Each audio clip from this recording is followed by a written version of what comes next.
एक नीति वचन चलता है, अनंत शास्त्रम बहुलाश्च विद्या अल्पश्च कालो बहुविघ्नता च। फिर अनंत शास्त्रम बहुलाश्च विद्या अल्पश्च कालो बहुविघ्नता च। यत्सारभूतं तदुपासनीयं हंसो यथा क्षीरमिवाम्बुमध्यात्। हाँ, बहुत आनंदकारी है ये, थोड़ा सा विचार करते। अनंत शास्त्रम बहुलाश्च विद्या, अर्थात कह रहे शास्त्र और शास्त्र लिखे जाने वालों की संख्या बहुत है, लेकिन अल्पश्च कालो, और इस मनुष्य आयु का काल कितना है, छोटा है। अल्पश्च कालो, और इतना ही नहीं, बहुविघ्नता च। गृहस्थी में कितने कितने संकल्प है, कितने विकल्प है, कितनी आकुलता के प्रसंग है। समझ में आ रहा है क्या?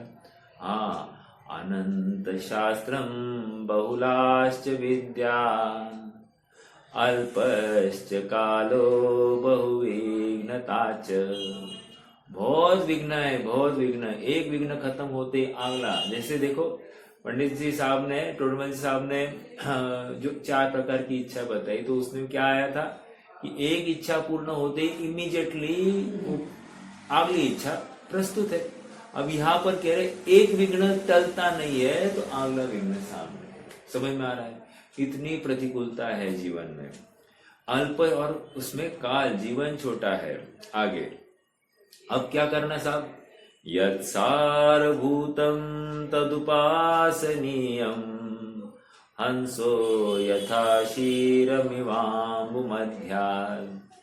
कह रहे इसमें अगर सारभूत है तो मेरा निज भगवान आत्मा है, वही उसी की उपासना करनी है।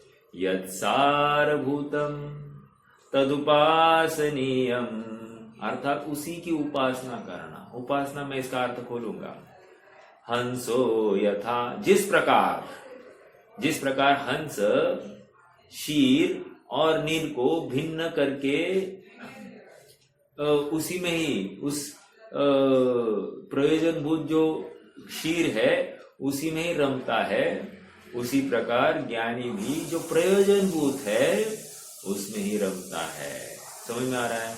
तो क्या है, ये जीवन बहुत छोटा है, जंजाल बहुत बड़ा है।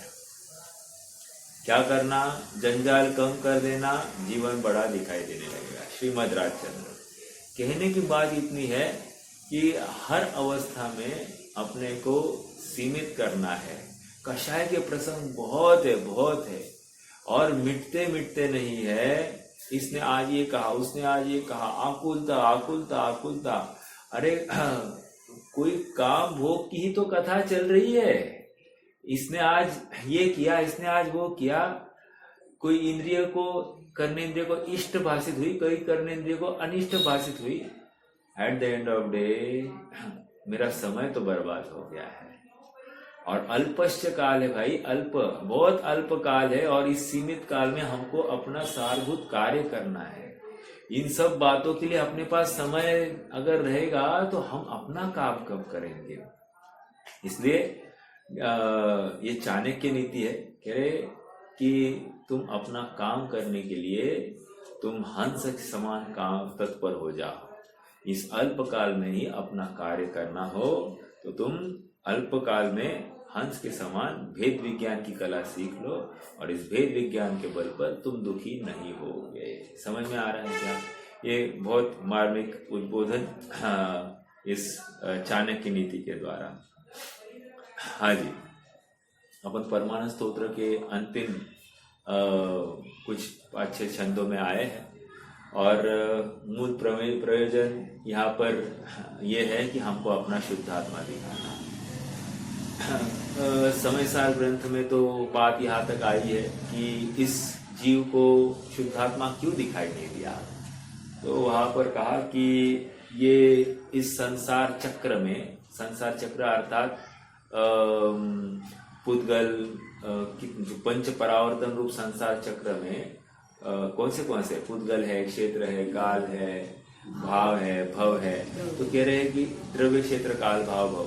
तो कह रहे कि इन सब में ये बैल की भांति जोता जा रहा है, बैल की भांति जोता जा रहा है, अर्थात ये अपने स्वभाव को भूलकर, मोह राग द्वेष वश होकर, स्वभाव का उसको निर्णय निश्चित नहीं किया है, इसलिए मोह राग द्वेष वश होकर ये बैल की भांति जोता जा रहा है। ओहो।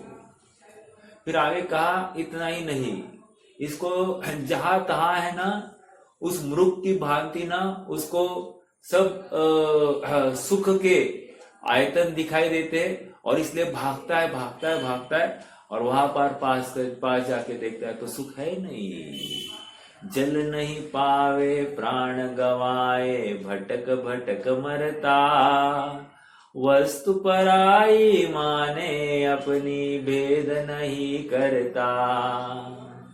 तू चेतन अरु देह अचेतन, यह जड़ तू ज्ञानी, मिले अनादि यतनत बिछड़े, यतन मिले अनादि यतनत बिछड़े, जो पर अरु पानी।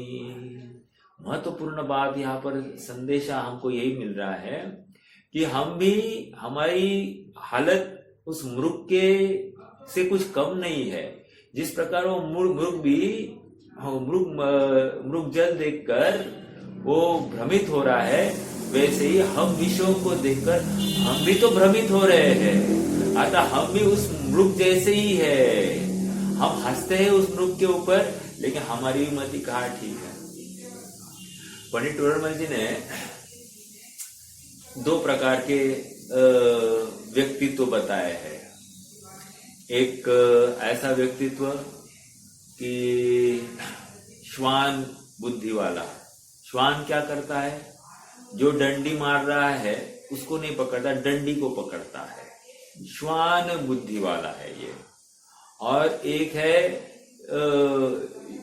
सिंह बुद्धि वाला। सिंह बुद्धि वाला क्या करता है कि सिंह क्या करता है, वो डंडी को नहीं पकड़ता, डंडी मारने वाले को पकड़ता है।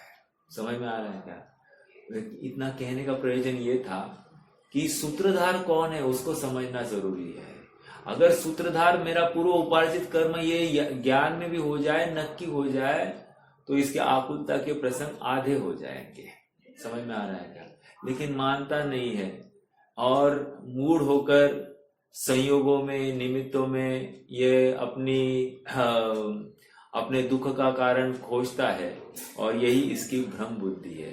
यह संयोगों में ही ये सुख का कारण ढूंढता है, यही इसकी भ्रम बुद्धि है। मैं सुख का निदान हूं, मेरे सुख में कहीं भी बाहर से कुछ वृद्धि होनी नहीं और इसमें कुछ घटोती होनी नहीं, ऐसा विश्वास जिसे हुआ है वही तो अपने निज पदार्थ का आलम्बन लेगा। जिसे बाहर में सुख दिखाई दे रहा है अर्थात उसको अपने में कुछ कमी दिखाई दी है। समझ में आ रहा है क्या? अर्थात स्वभाव में कुछ कमी है, ये दिखे बिना उसको बाहर से कुछ लाने की जरूरत भाषित ही नहीं होती है। समझ में आ रहा है क्या? इसलिए जब जब बाहर जाने का भाव हो गया, समझना अपने में कुछ कमी है, ये मैंने नक्की कर दिया है। समझ में आया? तो चलिए थोड़ा सा आगे बढ़ते हैं। 14वां 15वां छंद हो गया था, 15वां छंद हो गया था, लेकिन एक बार वो फिर से अपन दोहराते हैं। चलो 15वें से लेते हैं। यच्छनम दृश्यते शुद्धम तच्छनम गत विभ्रम। विभ्रम विभ्रम, शुद्ध को देख लिया तो भ्रम नाश को प्राप्त हो गया। ऐसा नहीं है सचमुच में। और आपको इसके आगे की बात बताओ, एक्चुअली जिस समय में शुद्ध का निर्णय हो गया, धारणा में बिठा दिया ना, उसी समय विभ्रम नष्ट हो गया है। मतलब तत्व चिंतन में अपनी धारणा में ऐसी वस्तु को स्थापित करना कितना जरूरी है, यह आपको समझ में आना चाहिए, क्योंकि इसके बिना न उपाय अनंतरम, अर्थात अन्य प्रकार से कोई सुख की प्राप्ति संभव नहीं है। न खलु यस्मात् अन्यथा साध्य सिद्धि। अन्य प्रकार से साध्य अर्थात इस शुद्धात्मा की या इस सुख की प्राप्ति या सिद्धि संभव ही नहीं है। जहां सुख है वहीं पर सुख खोजना पड़ेगा, ढूंढना पड़ेगा। सर्वप्रथम इस जीव को सुखी होने के लिए आपापर का भेद विज्ञान जरूरी है, आपापर का श्रद्धान जरूरी है। किया क्या? ऐसा नहीं कहा सर्वप्रथम इस जीव को सुखी होने के लिए रुपया पैसा जरूरी है। ऐसा नहीं कहा सबसे पहले इस जीव को कोई सीए, डॉक्टर, इंजीनियर होने की जरूरत है। ऐसा नहीं कहा कि इसको एक एकदम शीलवान पत्नी की जरूरत है सुखी होने के लिए, नहीं। ऐसा नहीं कहा कि आज्ञाकारी पुत्र होने की जरूरत है सुखी होने के लिए, नहीं। ऐसा नहीं कहा कि मेरा व्यापार धंधा बहुत अच्छा चले तो मैं सुखी, ऐसा बिल्कुल नहीं कहा। ऐसा नहीं कहा कि मुझे बहुत अच्छे व्यंजन खाने को मिले तो मैं सुखी, नहीं। मुझे पसीना ना आ जाए, गर्मी ना हो जाए, ये ना हो जाए, वो ना हो जाए, ये कुछ भी सुख के साधन या कारण बताए नहीं है। उन्होंने इतना ही बताया, सुखी होने के लिए स्व पर का भेद विज्ञान जरूरी है। और जैसे ही ये स्व, मैं एक चेतन तत्व और ये पर स्पर्श रस गंध वर्ण वाला ऐसा पुद्गल जड़, ऐसा जिसका निर्णय हो गया है, वो स्व को ही ध्याएगा। इसमें मेरा सुख नहीं, इससे मुझे सुख की प्राप्ति हो सकती नहीं। दो द्रव्य तीन काल में एक रूप होते नहीं, ऐसा उनमें पृथकत्व है। ये कभी भी एक में एक रूप नहीं हो सकते। एक द्रव्य दूसरे द्रव्य रूप हो जाए तो द्रव्य के नाश का अवसर होता है, और वस्तु स्वरूप में, वस्तु व्यवस्था में ये संभवित नहीं है। ऐसा दृढ़ विश्वास करने के बाद में अब बाहर से उसको सुख की कल्पना नहीं होगी। ये कल्पना में, ये विकल्प में ही नक्की कर दिया ना, उसका भ्रम सचमुच वहीं पे निकल गया है। एक ऐसा उदाहरण देता हूं। देखो, मान लो कोई रेगिस्तान में है और बहुत प्यासा है, बहुत प्यासा। इस प्यास से इतना विभल हो गया है कि उसको ना चला जा रहा है, कुछ नहीं, और रेगिस्तान में पड़ा है तो पसीना तो बाहर जा रहा है, पसीना तो बाहर जा रहा है, अर्थात पानी अंदर से बाहर तो जा रहा है। और दूसरा, बाहर से कोई पानी का सोर्स दिखाई नहीं दे रहा है। क्या किया जाए, क्या किया जाए? उतने में उसको एक ओएसिस दिखता है। ओएसिस मतलब एक पानी का समूह दिखाई देता है, जल स्रोत दिखाई दिया है। बस दिखने पर ही भ्रम नाश को प्राप्त होता है। समझ में आ रहा है क्या? अभी तक पानी पिया नहीं है, अब वो आकुलता मिट जाती है। ये कारण क्या है? मात्र देखने से ये काम होता है। तो देखना मतलब मैं क्या कह रहा हूं, धारणा में बिठाने को, धारणा में बिठा दो, काम हो गया है अपना। समझ में आ रहा है? पंडित टोडरमल जी तो कहते हैं, तू एक बार निर्णय तो कर। निर्णय मतलब धारणा में बिठा। तो एक बार धारणा में तो ले, तेरी आत्म वस्तु कैसी है ये नक्की तो कर। फिर इस भाव में ना सही, अगले भाव में तुझे सम्यक तो हो जाएगा, स्वयं में हो जाएगा। बस यही तो कह रहे हैं, धारणा। लेकिन निष्क्रिय होकर करना, छल नहीं करना। क्योंकि सच्चे बुद्धि से वह छल नहीं होना, अपनी रुचि विषयों में नहीं होनी चाहिए। ये अलग है, ये मुझे सुखी नहीं कर सकते, ऐसा निर्णय तू कर। मैं स्वयं सुख की खदान हूं, ऐसा निर्णय तू कर। समझ में आ रहा है क्या? वो ऐसा दृढ़ विश्वास होना चाहिए, वो एक अंदर से ही वो आत्मबल जागृत होना चाहिए। समझ में आ रहा है? देखो, कोई समुद्र में जाए, समुद्र का पानी कितना पिए तो उसका प्यास बुझेगा। आपका क्या कहना है? तो क्या हो गया? पानी तो है।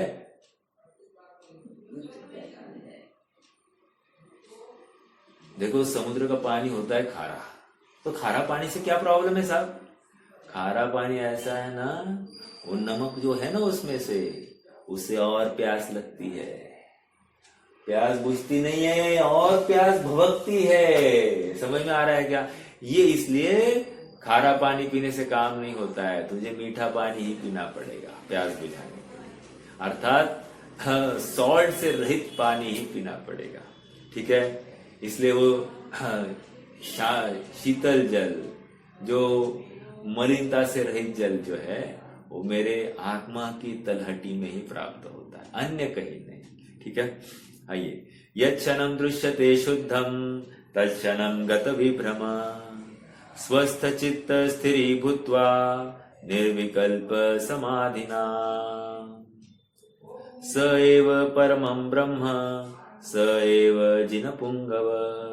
इसकी भी चर्चा हो गई। ब्रह्म मतलब जो फैलता है, तीन लोक तीन काल को जानने की सामर्थ्य वाला, ऐसा ब्रह्म। स एव परमं ब्रह्म स एव जिन पुंगव। जिन पुंगव मतलब जिनेंद्र भगवान को भी ये प्यारा लगता है, ऐसा जिन पुंगव। ठीक है, या ऐसा लगा सकते हैं कि जिन मतलब इंद्रियों से अतीत ऐसा पुरुष, वो जिन पुंगव। ठीक है, स एव परमं तत्वं स एव परमो गुरु। महत्वपूर्ण बात, गुरु बोल दिया है अपने आत्मा को, इसलिए तुझे किसी पर गुरु की आवश्यकता नहीं है। सारे समाधान अपने में है, अपने में ढूंढने की कोशिश करो तो तुम्हें सारे समाधान, सारा हल यहीं पर मिलाई देगा। मुझे एक प्रॉब्लम है, इसलिए काउंसलिंग करने के लिए किसी काउंसलर को ढूंढने की जरूरत नहीं, तू स्वयं एक काउंसलर है, ऐसा यहाँ पर बताया जा रहा है। समझ में आया? मुझे किसी मार्गदर्शक के बिना मैं आगे बढ़ नहीं सकता, ऐसा भ्रम निकाल दो, क्योंकि मैं स्वयं ही एक मार्गदर्शक पदार्थ हूँ। ऐसा विश्वास, हे जीव, हे प्रभु, तू ला। समझ में आ रहा है क्या? ये विश्वास जब तक नहीं आता है तब तक धारणा कैसे बैठेगी? अर्थात मैं कौन हूं यही प्रतीति नहीं। देखो, हमको जब तक ये हम दो भेद करने की हम अपने में सामर्थ्य नहीं आई है, तब तक काम नहीं होगा। समझ में आ रहा है क्या?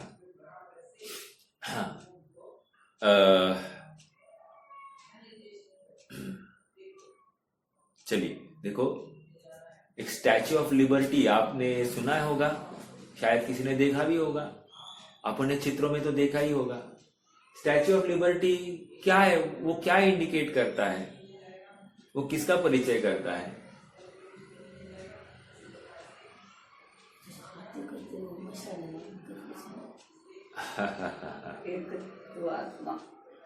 स्टैच्यू ऑफ लिबर्टी एगोड न्यूयॉर्क में 7 वंडर में से एक है वो स्टैच्यू ऑफ लिबर्टी। हाँ, स्वातंत्र का, बहुत अच्छा। अच्छा, गुलामगिरी से मुक्ति, थोड़ा सा बहुत अच्छे से बताओ तो गुलामगिरी से मुक्ति का परिचय है क्या है उसमें?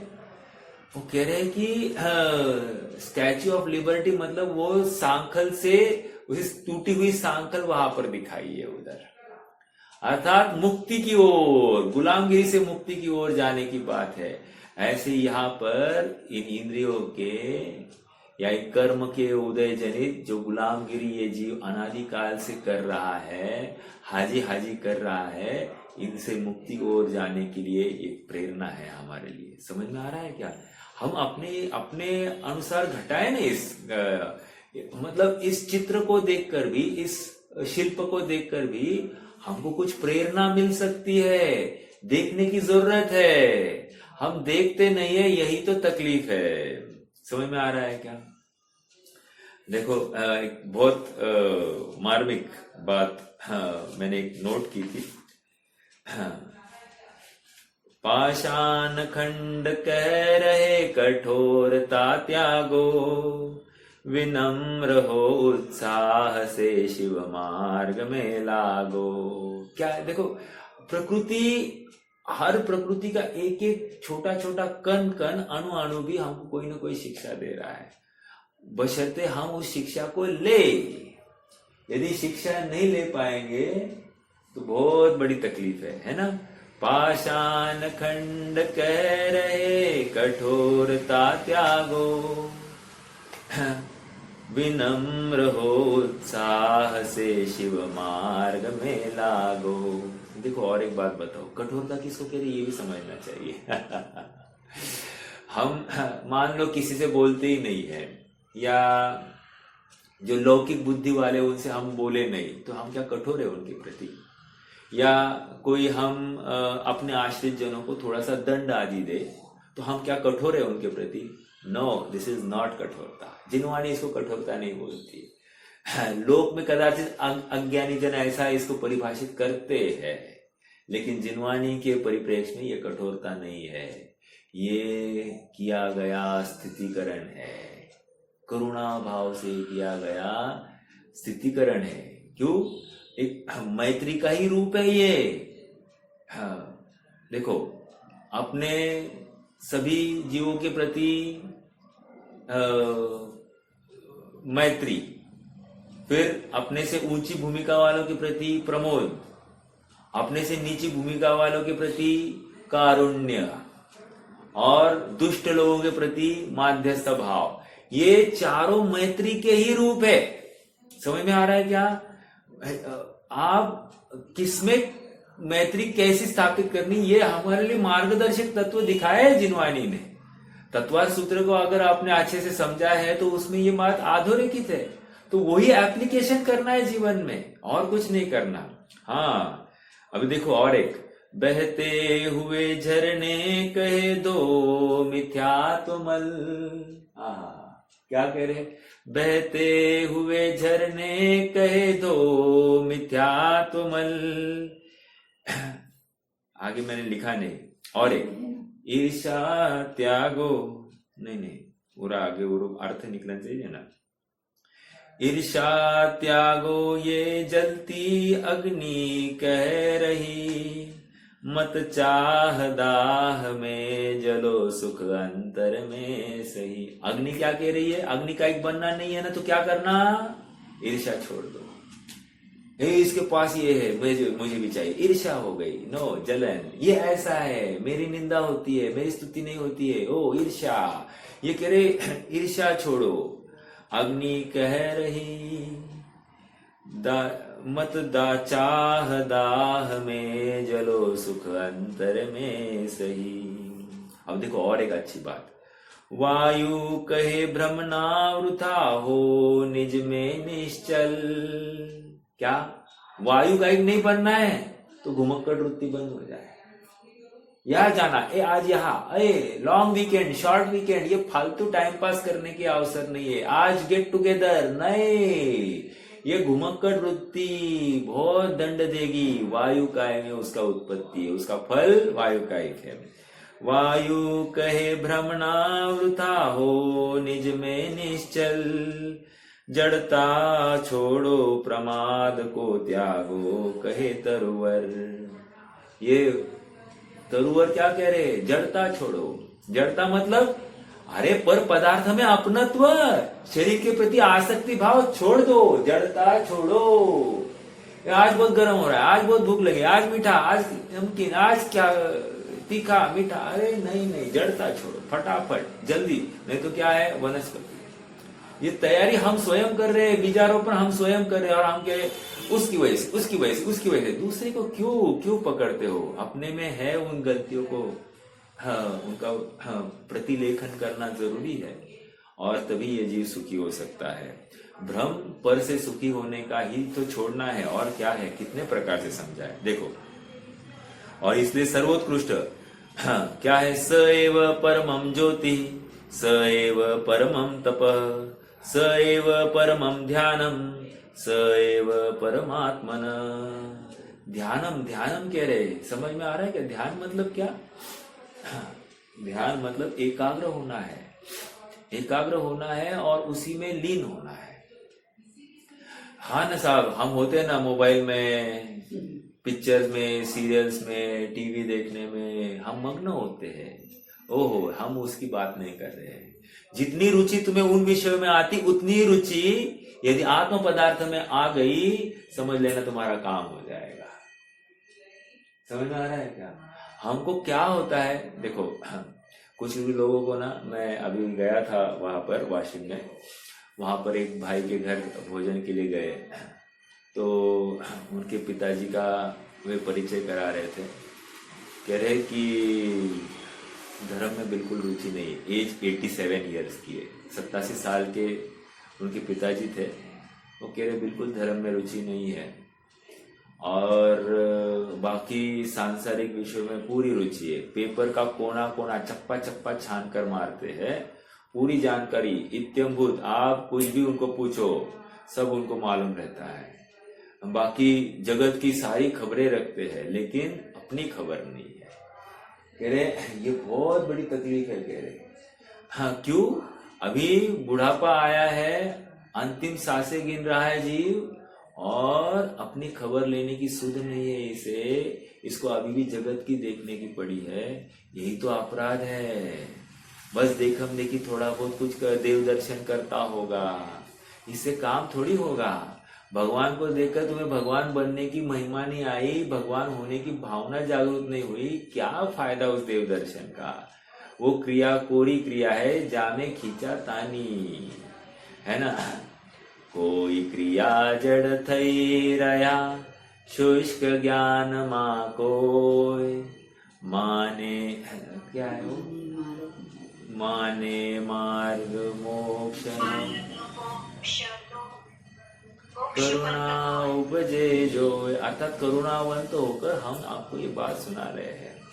अर्थात वस्तु स्वरूप समझना बहुत जरूरी है। मैं आत्मा हूँ, मैं शुद्ध आत्मा हूँ, मैं परम चैतन्य पदार्थ हूँ, परम आनंद पदार्थ हूँ, ऐसा जिसे विश्वास हुआ है, ऐसे जिसे प्रतीति हुई है, वही सच्चा सामयिक कर सकता है, वही प्रतिक्रमण के लिए पात्र जीव, वही आलोचना, वही निंदा कर सकता है। अन्य कोई भी जीव मिच्छामि दुक्कडम करके काम नहीं होगा। अर्थात जिसने पर पदार्थों में अपनत्व स्थापित कर दिया है, प्यार सो पराई सोंज गही बेकी चाह चोरी। ओहो, क्या कह रहे बनारसी दास जी, प्यार सो पराई सोंज गही बेकी चाह चोरी। अर्थात तुझे पर पदार्थों में अपनत्व हो गया, ममत्व हो गया, रुचि भाव रति भाव हो गया, यही चोरी है और इसका दंड तुम्हें मिलेगा। समझ में आ रहा है क्या। इसलिए जागो, अपना निज स्वरूप इतना महिमावंत पदार्थ है और इसको देखो। देखो हाँ, कोई कहे हाँ, चलो तुम्हें डॉक्टर के पास ले जाओ, चलो तुम्हें डॉक्टर के पास ले। अरे क्यों लेके जा रहे हो, मैं बीमार ही नहीं हूं, मुझे डॉक्टर की जरूरत ही नहीं है। समझ में आ रहा है क्या। बात यह है, अपना चैतन्य स्वभाव बीमार से ग्रसित हुआ नहीं है। त्रिकाल स्वभाव वैसे का वैसा एकदम परम शुद्ध निरोग अवस्था वाला है और तुम्हें डॉक्टर यहाँ वहां डॉक्टर ढूंढ रहा है, कैसे होगा साहब, है ना। थोड़ी सी मैं अभी वाशिम में ऐसा हुआ, हाँ, एक घर पर गया, उनके बच्चे को थोड़ा सा बीमार हो गया था। बीमार हो गया तो सुबह 3-4 गोलियां तो सुबह से लेकर 11-12 बजे तक 3-4 गोलियां तो ठोक दी थी बच्चे ने, और तभी भी 103 है, कम नहीं हुआ। अरे भाई मैं तो परेशान हो गया। मतलब वहां रसोई बनाने वाले भी कम हुआ क्या, अरे बाबा, मतलब इतनी आकुलता के प्रसंग है। हमने बस कोई गे अपने अनुसार परिणमित हो, इसके लिए हम कितना प्रयास कर रहे हैं, जो कि अपने अधीन नहीं है। उसका परिणमना तो उसके अधीन है और भवितव्यता अधीन है, और तू मान बैठा है कि मैं इस गोली लेकर मैं ठीक हो जाऊंगा। अर्थात तुमने पूर्वकृत पाप किए थे, उसका तुझे फल भोगना नहीं है, और वर्तमान में उदय आया तो उसको उखाड़ कर फेंकना है। समझ में आ रहा है क्या। ये अनीति है, अन्याय है। अर्थात तू कायर है, तू भाग रहा है। चलिए आगे बढ़ते हैं। स एव सर्व कल्याणम स एव सुख भाजनम। आहा, सर्व कल्याण करने वाला है। ये स्वीकार हो रहा है क्या, ये भगवान आत्मा मेरा कल्याण करेगा। हमको तो लगता है कोई तो ऐसा एक मंत्र छिड़क दे, मेरा कल्याण हो तो मुझे शांति है। जैसे श्वेतांबरों में तो होता है, वहां तो क्या है, महाराज के पास जाते हैं और महाराज ने मात्र ऐसा करना, ऐसा, वो एक मांगलिक देते हैं, अर्थात चत्तरी शरणा का पाठ कहते हैं, और फिर ऐसा कर देते हैं। बस ऐसा कर दिया हो गया, मंत्र मार दिया। बहुत पावरफुल है महाराज का मंत्र, बहुत पावरफुल। मतलब अपने कार्य इष्ट होना भाषित होता है इसको। अरे यदि ऐसा होता तो पहले महाराज अपना ही कल्याण कर लेते। वो बैठे यहाँ पर और महाराज को अपना कल्याण वाला मान लेता है।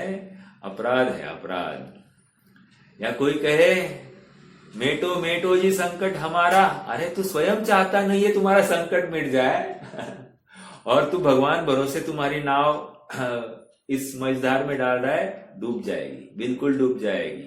भगवान गारंटी दे रहे तू डूबने वाला है। देखो उदाहरण, कोई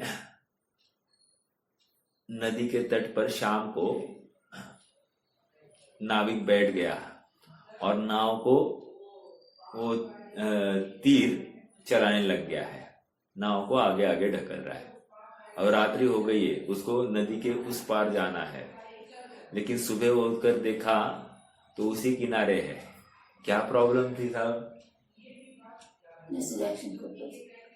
एक्शन नहीं, एक्शन करके तो फायदा होना है साहब। एक्शन तो की, लेकिन वो उस नाव की जो रस्सी थी जो नोक में अटक गई थी उसको छोड़ना ही भूल गया। समझ में आ रहा है क्या? कितना पागल लग रहा है कि नहीं? हम भी वैसे पागल है। क्या पागल है साहब? जबान संभाल के बात करो। नहीं साहब, जबान संभाल कर नहीं हमको पागल बोलोगे दंड मिलेगा, अपराध होगा। नहीं भाई, करुणावश बोल रहे हैं तुमको। देखो तुम्हें पागलपन ये छाया है, तुम मोह को छोड़ना नहीं चाहते हो। तुम्हारे एक हाथ में वो विषय भोग वाला लड्डू तुमको चाहिए और दूसरे हाथ में तुमको सुख का लड्डू भी चाहिए। कहते हैं एक सुई दो मुख चले न कंथा, एक पथिक दो पथ चले न पंथा। समझ में आ रहा है क्या? सुई है सुई, और सुई को अगर दो मुख होंगे तो वो चल पाएगी? नहीं चल पाएगी। कहने की बात इतनी है कि दोनों हाथ में लड्डू की कल्पना जिसने की है वो पीटा जाने वाला है। देखम देखी जो धर्म में प्रवृत्ति कर गया है वो पीटा जाने वाला, उसको दुख ही मिलने वाला है। जिसको सच्ची निष्प्रो बुद्धि हो गई है, हाँ संसार सचमुच दुख रूप है, बाहर से कहीं भी सुख आता नहीं है, सुख मैं ही सुख की खदान हूं, सुख आएगा तो अंदर से ही आएगा, ऐसा जिसको विश्वास हो गया है, क पुरुष सेवते नृपतिन, ऐसा पुरुष फिर क्यों किसी की नौकरी चाकरी सेवा करेगा, हाजी हुजूरी करेगा? क्यों करेगा? नहीं करेगा। उस जिसे अपनी महिमा आ गई है, निज चैतन्य राज की जिसे महिमा आई है, वो बाहर के राजा को अब नमस्कार करना भूल जाता है। समझ में आ रहा है क्या? हाँ जी, देखो, स एव सर्व कल्याणम स एव सुख भाजनम। सर्व कल्याणम, सर्व प्रकार से कल्याण। कैन एनीबडी और इसके ऊपर फोकस डाल, सर्व प्रकार से कल्याण क्या हो सकता है? ऐसे अनंत भगवान सर्व प्रकार से पूजनीय है, अपन ने वो एक चर्चा की थी। ऐसे ही ये सर्व प्रकार से कल्याण करने वाला है, ऐसा कैसे हम घटित कर सकते हैं? कोई बताएगा? ये परमात्मा सर्व प्रकार से मुझे सुखी कैसे करेगा? प्रश्न है। सर्व प्रकार से सुख मतलब क्या? सर्व प्रकार से कल्याण मतलब क्या? कोई बताइएगा मुझे। अरे लौकिक कल्याण, सम्यक दर्शन की प्राप्ति। हाँ बराबर है, सम्यक दर्शन की प्राप्ति ममा में ही होने वाली है, तो इसलिए वही श्रेयस्कर है। हाँ ठीक है, तो इसलिए सर्व प्रकार का कल्याण और सर्व प्रकार का सुख आत्मा में। हाँ ये एक बात तो हो गई, लेकिन मैं एक व्यवहार पक्ष भी खोलता हूं। आत्मा का आलंबन जिसने लिया, सहज ही आत्मा की सेवा चाकरी करता है, या आत्मा के हेतु मंद कषाय के कार्य में जो प्रवृत्ति होती है, उसके बलस्वरूप जो पुण्य बंधी वो करता है, उस पुण्य फल से वो सर्वोत्कृष्ट निधिया उसी जीव को प्राप्त होती है। समझ में आ रहा है क्या? जैसे चक्रवर्ती पद, जैसे इंद्रों के पद, जैसे तीर्थंकर के पद, सभी उत्कृष्ट पद यही धारण करता है। समझ में आ रहा है? रत्नगण शावकाचार्य के 35 से लेकर 40वां छंद इसी के लिए समर्पित है। देवेंद्र चक्र महिमाम महेयमानम राजेंद्र चक्रमवनीन्द्र शिरोचनीयम। ये सब बातें वहीं पे है, मतलब सभी चक्र का अधिपति वो सब बनने वाला है। ठीक है। और फिर छह ढालाकार क्या कहेंगे? अल्प आयु वाला, या फिर षंड, या फिर नारकी, ये होता नहीं है। स्त्री होता नहीं है। सम्यक दृष्टि जीव इन सब बातों को प्राप्त नहीं होता है, अर्थात ये निश्रेयस सुख को प्राप्त होता है। अर्थात यहाँ पर संसार में भी आएगा तो सर्व अनुकूलताओं को लेकर आएगा। एक और एक बात याद रखना, मैंने एक बिंदु बोला कि अल्प आयु वाला नहीं होता। What is the definition of अल्प आयु? कोई बताएगा अल्प आयु का अर्थ क्या है? बुद्धि जो एक श्वास में 8-10 बार जन्म नहीं नहीं नहीं, अल्प आयु वाला नहीं होता का अर्थ क्या लेना? कर वो भूमि में जन्म नहीं लेगा, वो भूमि में जन्म नहीं नहीं, वेरी गुड वेरी गुड, बहुत अच्छा बहुत अच्छा। 8 साल से कम की आयु नहीं लेगा, इसको कह रहे अल्प आयु नहीं होगी। Oh what is this? अरे यही तो बात है, आप समझिए तो। अल्प आयु वाला नहीं होता, अर्थात 8 वर्ष से कम आयु वाला नहीं होता। हमारी बुद्धि में जो बैठा है कि भाई 20 साल 15 साल कच्ची मौत हम कहते हैं, उसको कच्ची मौत नहीं कहना, वो पक्की मौत है। ठीक है। अर्थात 8 वर्ष के ऊपर अब वो पात्र हो गया है। अरे 8 वर्ष का कोई सिद्ध हुआ है कि नहीं हुआ है? हुआ है ना। केवल ज्ञान प्रकट किए कि नहीं किए? हमको देरी हो गई ऐसा देखकर हमको अन्यों को भी अपने कैटेगरी में लाने का प्रयास नहीं करना, हमको उनके जैसा बनने का अब हम क्या कर सकते हैं इसका विचार करना। समझ में आ रहा है?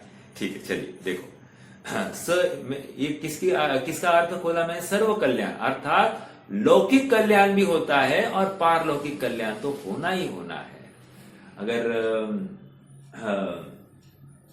आत्मानुभव करता है तो जिस प्रकार कह रहे कि चिंतामणि इष्टोपदेश में आया ना, चिंतामणि रत्न के साथ साथ और कुछ तो मिलता ही मिलता है, खुरचन जैसा मिलता है। हाँ बराबर बराबर, इतस चिंतामणि। हाँ, तो वहां पर क्यों इसकी वांछा करेगा? जब उसको चिंतामणि रत्न ही मिलेगा तो बाकी सब अपने आप मिल जाएंगे। डोंट वरी कह रहे हैं, है ना। तो इतस चिंतामणिर दिव्य इत पिण्याक खंडकम ध्यानेन चेदुभे लभ्ये क्वाद्रियंताम विवेकिनम। वहां पर कह रहे ध्यान से ये सब प्राप्त हो जाता है, कल्याण हो जाएगा। Don't worry don't worry. ये मिलेगा क्या? अरे मिल जाएगा, डोंट वरी। लेकिन इसकी वांछा से कुछ मत करना, फिर कुछ भी नहीं मिलेगा, पाप मिलेगा। समझ में आ रहा है क्या?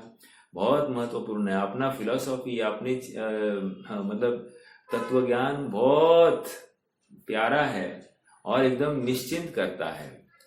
पर पदार्थ और पर द्रव्य से वांछा आशा 0 कर देता है। चलिए, हाँ, कितने पैसे हो तो मैं सुखी और कितने पैसे नहीं हो तो मैं दुखी, ये फिलॉसफी नहीं अपनी। पैसे की चर्चा ही मत करो। सुखी होने के लिए अनकंडीशनल समर्पण, बस इतनी सी बात है। एक बहुत अच्छा उदाहरण सुना मैंने कल परसों। प्रश्न उदाहरण ऐसा था कि राम और सीता का स्वयंवर का प्रसंग है और सीता अब बहुत व्यग्र हो, मतलब आकुलित हो गई। उसको किसी भी प्रकार से राम का चेहरा देखना है और चेहरा तो देख नहीं पा रही आंख उठाकर। तो वो क्या करती है, वो अपने अंगूठी में जो हीरा है, हीरा क्यों कहूं, जो कोई चमकने वाला पदार्थ है, उस पदार्थ में वो उनका चेहरा देख रही है। ठीक है। अब वो पंडित कह रहा है, अरे आहुति दे दो, आहुति अन्य मतियों का है, आहुति दे दो। वो करना पड़ता है, स्वाहा करना पड़ता है। तो वहां तो अग्नि कुंड लगाया जाता है, अपने यहाँ पर तो ऐसा कोई प्रचलन नहीं है। होम नहीं, चलो जो कुछ लगाना है लगा दीजिए। तो कह रहे वहां प्रचलन है, तो वो भूल जाती है और वो उतने समय के लिए भी राम से अपना उपयोग हटाना नहीं चाहती है। राम मतलब आत्मा, सीता मतलब ये पर्याय इतने समय के लिए भी आंखों से ओझल होना नहीं देना चाहती है। ऐसी धगल जिसे हो जाएगी ना, उसको आत्मा इजीली अवेलेबल हो जाएगा। समझ में आ रहा है क्या? चलो ये एक बात हो गई। दूसरी बात वहां पर आ गई फिर कि विवाह का अर्थ क्या है। एक प्रश्न खड़ा किया, विवाह का अर्थ क्या है? कह रहे विवाह का अर्थ है समर्पण। अर्थात एक स्त्री का श्रृंगार क्या होना चाहिए? कह रहे ओनली एंड ओनली समर्पण। मतलब ये चूड़िया या फिर मांग भरनी, सिंदूर लगाना, ये कोई ये बाह्य जगत को दिखाने के साधन ठीक है, लेकिन सच्चा विवाह का परिचायक समर्पण होता है। समझ में आ रहा है क्या? फिर सीता उसी समर्पण के बल पर सीता ने कहा, मैंने अयोध्या से शादी नहीं की है, मैंने राम से शादी की है। और इसी तर्ज पर जब उनको घोर 8वीं में छोड़ा गया, कृतांतवक्र कह रहा है तुम्हारे साथ बहुत अन्याय हुआ और मुझे बहुत खेद है। सीता कह रही है यू आर फुलिश, तुम्हें अभी समझते नहीं हो, ये मेरे पति राम ने मेरे साथ कुछ नहीं किया है, ये राजा राम ने मेरे साथ न्याय किया है। मतलब देखो, राजा ने मेरे साथ ये न्याय किया है, मेरे पति राम ने ऐसा कुछ भी किया नहीं मेरे साथ। समझ में आ रहा है क्या? अर्थात अभी भी वो उनमें राजा राम देख रही है, वो अपना पति राम के रूप में उसको देख नहीं रही है। ये बहुत बड़ी दृष्टि है। अर्थात प्रजा के लिए उन्होंने सीता को छोड़ा, लेकिन वो सीता भी इतनी समझदार है। ये अर्थात मुझे यहाँ पर यह समझाना है कि समर्पण एकमात्र ही अपना श्रृंगार है। वैसे ही यहाँ पर कह रहे आत्मा के प्रति समर्पण एकमात्र श्रृंगार है, अन्य कोई भी मेरा श्रृंगार नहीं होगा। जिसे सुखी होना है उसको समर्पित होकर आना पड़ेगा, तब वो चाहे उस परिस्थिति में, चाहे उस आकुलता में, उस आत्म तत्व के बल पर खड़ा रह पाएगा। देखो सनत कुमार चक्रवर्ती कितना पुण्य लेकर आए थे, अपने से कम लेके आए, अपने से ज्यादा लेकर आए? प्रश्न है, सनत कुमार चक्रवर्ती का पुण्य अपने से कम था या ज्यादा था? यदि कम कहोगे तो फंसोगे, ज्यादा कहोगे तो भी फंसोगे। देखो ज्यादा था, ये किस अपेक्षा? अरे षटखंड का अधिपति हो गया साहब, 96,000 रानियों का राजा, मतलब मालिक हो गया, नवनिधि सबका अधीनत्व इनके प्रति, 32,000 मुकुटधारी राजा इनके अधीन, और क्या चाहिए साहब?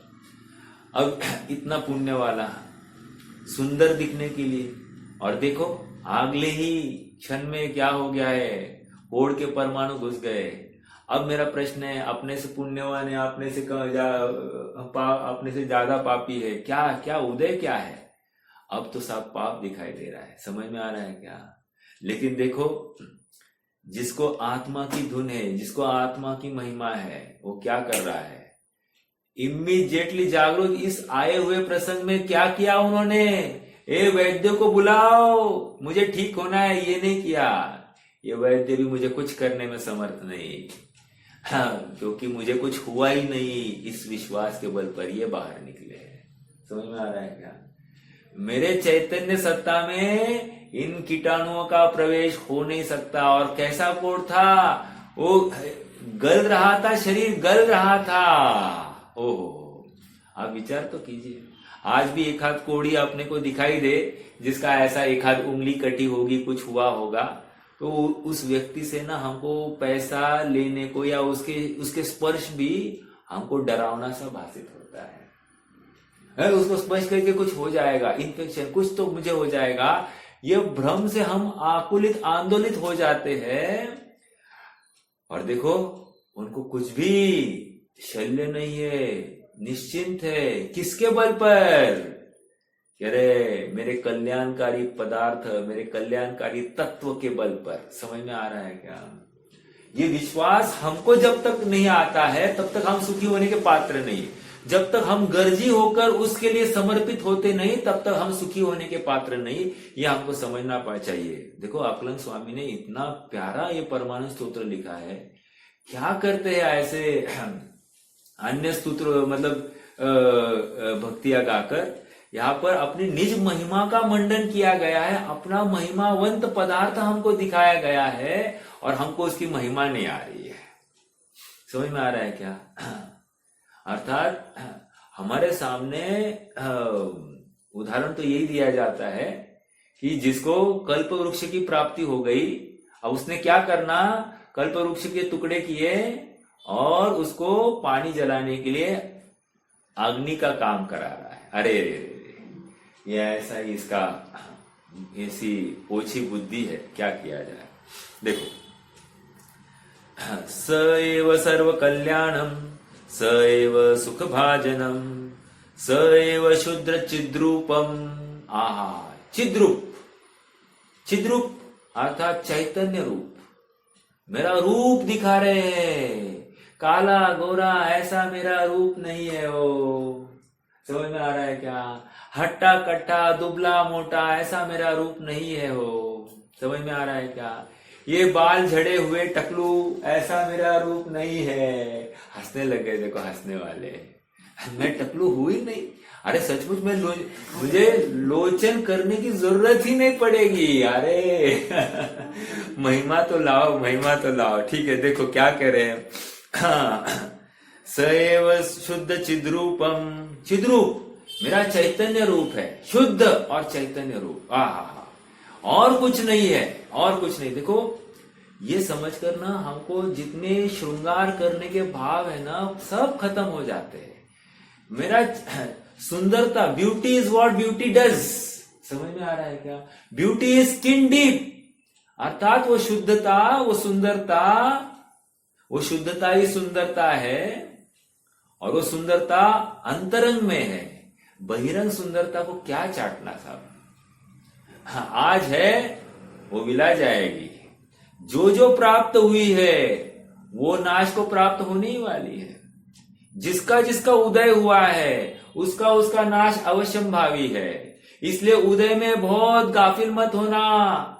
क्यों? जिसने उदय में किसी क्षणिक संयोग की प्राप्ति में बहुत आनंद उत्सव किया है, उस संयोग के वियोग में उसको अनंत अनंत आकुलता जनित खेद उत्सव करना पड़ेगा। उत्सव करने मातम मनाना पड़ेगा। समझ में आ रहा है क्या?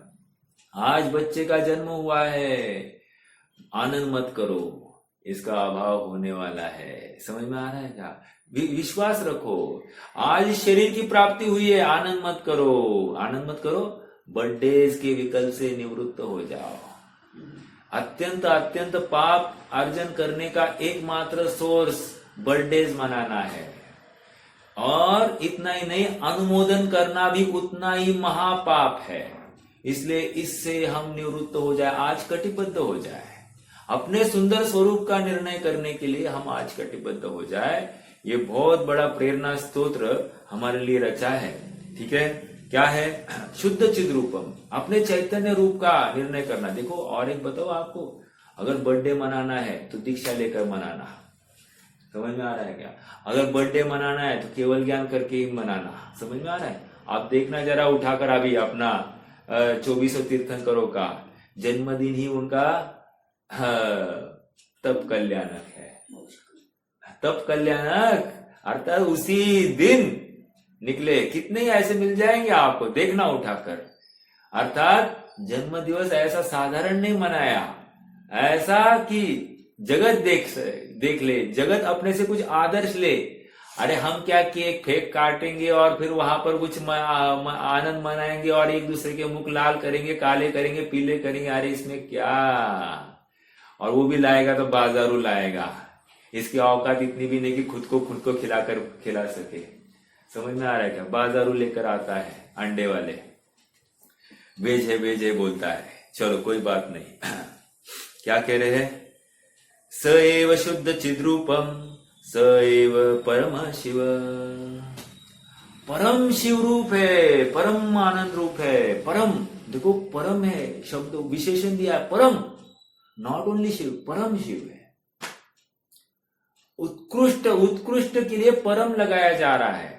देखो एक होता है परम वीर चक्र, एक कहते वीर चक्र और दूसरा है परम वीर चक्र, अर्थात और उसकी मल्टीपल्स में उसकी वीरता है ना। ऐसे यहां पर शुद्धता में परम अर्थात मल्टीपल्स में शुद्धता है। समझ में आया? चलिए, स एव परमानंद। आहा, करो ना भाव भाषण, करो जरा, करो भाव भाषण। स एव परमानंद स एव सुखदायक स एव परम चैतन्यम स एव गुण सागर। गुणों का सागर है। देखो, हमको लक्ष्मी की बहुत महिमा है ना, इसलिए कदाचित लक्ष्मी पूजन के दिन सब गड्डियां बाहर निकलती है और उनको पूजा जाता है। या फिर बही खाता, उस दिन नवीन बही खाता लिखा जाता है। अरे कहा हिसाब लिख रहा है। हमारे पिताजी ना ऐसा लिखते थे, धन्ना जी का वैभव, गौतम स्वामी जैसी लब्धि और अमोघ जैसा वृद्धि, ये सब मुझे प्राप्त हो। लेकिन प्राप्ति करने के लिए पहले आत्मा का अनुभव तो करो, उसके बिना ये कैसे मिलेगा? समझ में आ रहा है क्या? सब चाहिए इसको, लेकिन आत्मा अनुभव नहीं करना है, अपराधी है, इसको दंड मिलना ही चाहिए, इसको पहले जेल में डाल दो। समझ में आ रहा है क्या? अब बंदी खाने में गया है अभी, अब ऐसे बंदी खाने में गया है, वो निगोद रूपी बंदी खाने में, जहां पर भाव कलंसु पौरा निगोद वासम न मुंचंती, अनंत अनंत कल्पकाल के लिए वह बैठे रहे अभी। क्यों? क्योंकि तुझे अपना चैतन्य स्वरूप अच्छा नहीं लगा। अगर लगता तो तू टाइम पास नहीं करते बैठता। समय बहुत अल्प है। क्या कहा था स्टार्टिंग में? अनंत शास्त्रम विपुलाश्च विद्या आत्मश्च का अल्पश्च कालो बहुविघ्नताच। अल्पश्च काल है और उसमें भी विघ्न बहुत है। इसमें तुम्हें तुम्हारा काम करना है। यदि आप कुछ भी कहो, आप सबने सुना होगा, पढ़ा होगा, उसमें एक स्टोरी आई है। एक घोड़े को पानी पिलाना है, घोड़े वाला कह रहा है, वहां पर रहट चल रही है, धमाधम पानी बाहर आ रहा है, बावड़ी से पानी बाहर आ रहा है, रहट चल रही है। लेकिन क्या है, रहट जब भी चलती है तो आवाज करती है, आवाज करती है तो घोड़ा डरता है, करता है। समझ में आ रहा है? पानी नहीं पीता है। घोड़ा वाला कह रहा है, ए रहट वाले, वो आवाज नहीं होना। रहट चलाने वाला कहते, बाबूजी घोड़े को पानी पिलाना होगा तो रहट चलानी पड़ेगी, और रहट चलानी है तो रहट आवाज करेगी। इस चलती हुई आवाज में ही तुम्हें पानी पिलाना पड़ेगा, नहीं तो तुम्हारा घोड़ा मर जाएगा। समझ में आ रहा है क्या? उदाहरण तो बहुत सरल है, लेकिन भाव बहुत गंभीर है। कह रहे ये चाचा पैपा जितनी भी अपनी चल रही ना गृहस्थी में, काले काजल की कोठरी, सब कषाय के प्रसंग है, आकुलता के प्रसंग है, इसको मनाओ उसको मनाओ, ये चुप करे, ये मेरे ऊपर षड्यंत्र कर रहा है, वो मेरे ऊपर षड्यंत्र कर रहा है, इसमें ही सारा अपना उपयोग, अपना वर्तमान समय खो रहा है और अपने चैतन्य तत्व से हाथ धो रहा है। समझ में आ रहा है क्या? बहुत विचार करना, बहुत विचार करना। देखो आगे, स एव गुण सागर, इतना गुणों का सागर है, गुणों का भंडार है, भंडार। कितने गुण है सो आपको गिना है साहब, इसलिए हमने गिने चुने गिना है। समझ में आ रहा है? 100-150 गिना है हमने।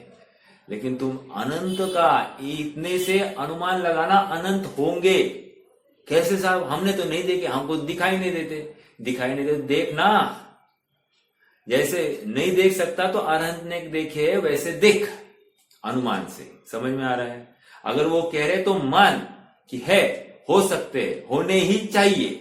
ठीक है, आइए आगे। परम अल्लाद संपन्नम, अल्लाद देखो देखो, किसी का स्पर्श होता है ना बहुत चुभता है, और किसी का स्पर्श बहुत सॉफ्ट होता है।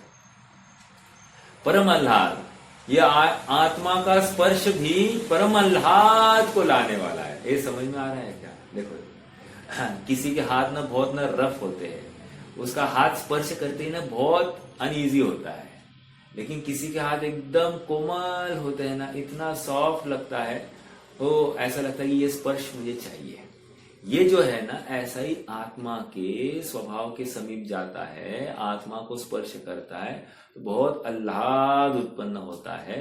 ये आह्लाद, परम आह्लाद संपन्नम, आह्लाद से संपन्न है ऐसी मेरी चैतन्य वस्तु। ठीक है, राग द्वेष विवर्जितम, राग द्वेष का कुछ भी वहां अवसर नहीं है। ठीक है, अर्हंतम देह मध्ये तू यो जानाति स पंडित, अरहंत के भी देव में, अरहंत देवों के भी शरीर में तो रहता है, अर्थात वे भी अरहंत हुए हैं, ये तुम्हारी आश्रय से हुए हैं, ये समझना है। ऐसा जो जानता है सो पंडित है, नहीं तो मूर्खा। मूर्खा मतलब जो इंद्रियों में मूढ़ है। मूर्ख मतलब क्या है? ख मतलब इंद्रिया, जो इंद्रियों में मूढ़ है उसको मूर्ख कहते हैं। ठीक है, देखो ना, हाँ, श्रावक के 3 परिभाषा है। श्रावक किसी को मालूम है 3 प्रकार के श्रावक कौन है? एक है पाक्षिक, एक है नैष्टिक और एक है साधक। हाँ, पाक्षिक और नैष्टिक को मैं नहीं समझाऊंगा। मेरा प्रश्न, साधक श्रावक कौन होता है? कैन एनीबडी इन दिस सभा आंसर दिस क्वेश्चन?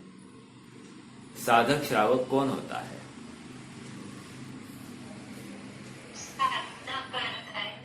किसकी? वो तो स्थूल आंसर है एकदम। की साधना करके। नहीं, स्थूल आंसर नहीं है, मुझे प्रॉपर वहां का डेफिनेशन चाहिए।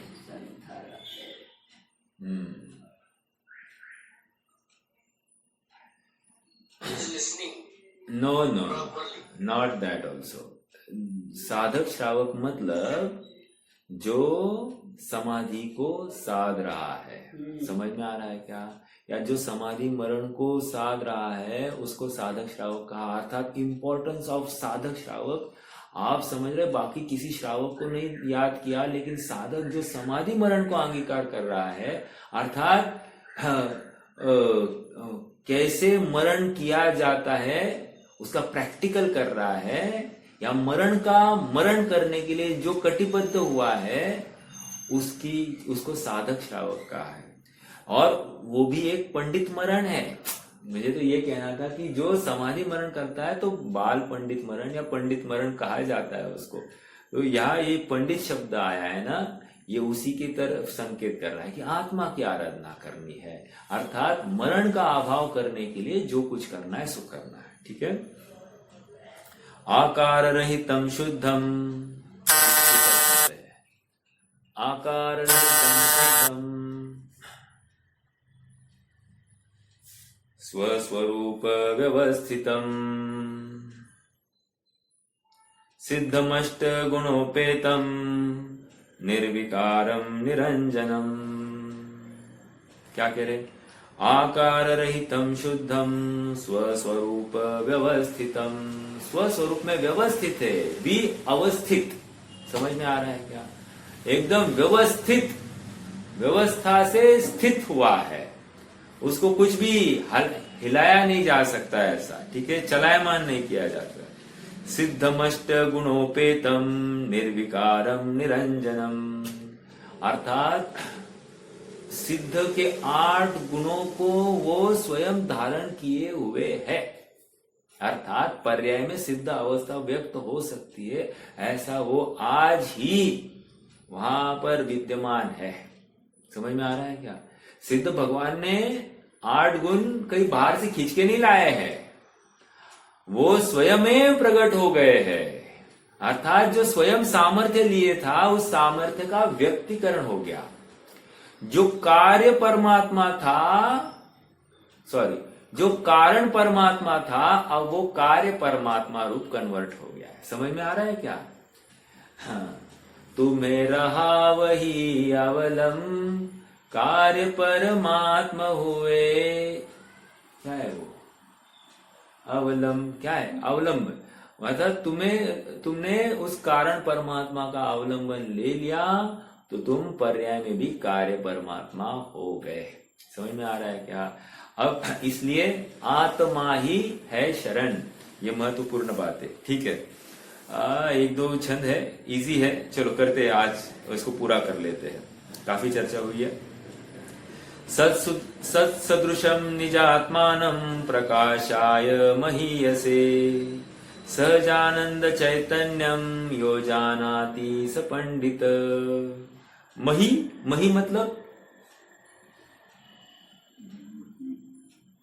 मतलब होता है पृथ्वी। जिस प्रकार पृथ्वी को एक सूर्य की किरण भी प्रकाशित कर देती है, एक प्रकाश की किरण भी पूरा अंधेरा नाश करने के लिए समर्पित है या उतना सामर्थ्यशाली है, उसी प्रकार एक निजानंद की ज्ञान परक किरण इसके अनादि के अंधकार को नाश करने में समर्थ है। मही मतलब पृथ्वी से ना, ठीक है, ओके। सहजानंद चैतन्यम यो जानाति स पंडित, जो स्वयं को ऐसा जानता है, सहजानंद रूप सहजान, देखो सहज आनंदी हुआ, नॉट खिंचातानी वाला आनंदी। समझ में आया? यहाँ पर सहज आनंद रूप ऐसा मैं चैतन्य परमानंद तत्व हूं, ऐसा जो स्वीकार करता है वही पंडित है। अब कह रहे सामर्थ्य, ये हमने इतनी चर्चा की है, ये समझ में नहीं आई होगी, इसलिए अब अंतिम 2 छंद बहुत महत्वपूर्ण है। वो कह रहे देखो सुनो, ये सारा जो है ये तुम्हारे सामर्थ्य की हमने चर्चा की है, और सामर्थ्य है इसलिए वो व्यक्त भी हो सकता है। वो स्वर्ण पाषाण में स्वर्ण रूप परिणमित होने की या पूर्ण स्वर्णत्व को प्राप्त होने की पात्रता है, इसलिए उसकी वैल्यू है। समझ में आ रहा है क्या? नहीं तो कौन वैल्यू करेगा? देखो, पाषाणेषु यथा हेम, पाषाण, अरे वो स्वर्ण पाषाण में जिस प्रकार हेम रूप कन्वर्ट होने की पात्रता है, एक दुग्ध मध्य यथा घृतम, दूध में घी रूप परिणमित होने की सामर्थ्य आज उस वर्तमान में घी में। देखो, मैं पहले दूध वाले के पास जाता था ना, उसके पास ना एक हाइड्रोमीटर था, उसमें वो फैट चेक करता था, फैट। वो हाइड्रोमीटर एक एपरेटस है जिसके माध्यम से, हाइड्रो या फैट मीटर कुछ तो होगा, वो उसमें दूध में डिप करो और निकालो, उसमें से ना फैट कंटेंट कितना है वो उसका परिचय है क्या? समझ में आ रहा है क्या? अर्थात फैट मतलब क्या? घी। अर्थात उस घी में, दूध में आज ही घी देखा जा रहा है। और जितने भी मापन चलते हैं, ये जितने भी दूध कलेक्शन करते हैं, उनका एक माप रहता है कि हमको इतनी फैट्स तो होने ही चाहिए आपके दूध में, तो ही हम आपका दूध लेंगे, नहीं तो नहीं लेंगे। तो दूध टेस्ट किया जाता है और उसका फैट निश्चित किया जाता है, तभी वो लिया जाएगा आपसे। चलिए, तो ये क्या है? दुग्ध मध्य यथा घृतम, तिल मध्य यथा तैलम, देह मध्य तथा शिव। एक आगे, काष्ठ मध्य यथा वह्नि, काष्ठ में अग्नि रूप परिणमित होने की सामर्थ्य है। काष्ठ मध्य यथा वह्नि, शक्ति रूपेण तिष्ठति। और अब ये अपने ऊपर कैसे लगाना? अयम आत्मा शरीरेषु यो जानाति स पंडित, अर्थात मुझ में भी सिद्ध रूप परिणमित होने की शक्ति आज वर्तमान में विद्यमान है। समझ में आ रहा है क्या? आज मुझ में मुनि अवस्था रूप परिणमित होने की शक्ति विद्यमान है। आज मुझ में अरहंत अवस्था रूप परिणमित होने की शक्ति विद्यमान है। ऐसा हे भाई, हे जीव, तू नक्की कर। एंड दिस इज, जो ऐसा नक्की करता है वो पंडित होता है। समझ में आ रहा है? या फिर कालांतर में उसका पंडित मरण हो जाता है, अर्थात वो सिद्ध बुद्ध मुक्त हो जाता है, 8 कर्मों का अंत हो जाता है, ऐसा परम अवस्था को प्राप्त होता है। ये परमानंद स्तोत्र की हमारी चर्चा हो गई। समय सापेक्ष शक्ति प्रमाण मैंने इसको प्रस्तुत करने का प्रयास किया, लेकिन आप सबको महिमा आए अपने स्वभाव की। इसमें बहुत बड़ा, आप कितने शास्त्र सुनो, उससे ये एकमात्र परमानंद स्तोत्र को समझो, अपना काम हो जाएगा। समझ में आ रहा है क्या? रुकते हैं। आज 5 मिनट थोड़ा देर चला, विषय पूर्ण करने का भाव था। कल से अपन नवीन विषय को प्रारंभ कर लेंगे। आज के लिए रुकते हैं। कोई प्रश्न होगा तो रख सकते हैं, नहीं तो जिनवानी से।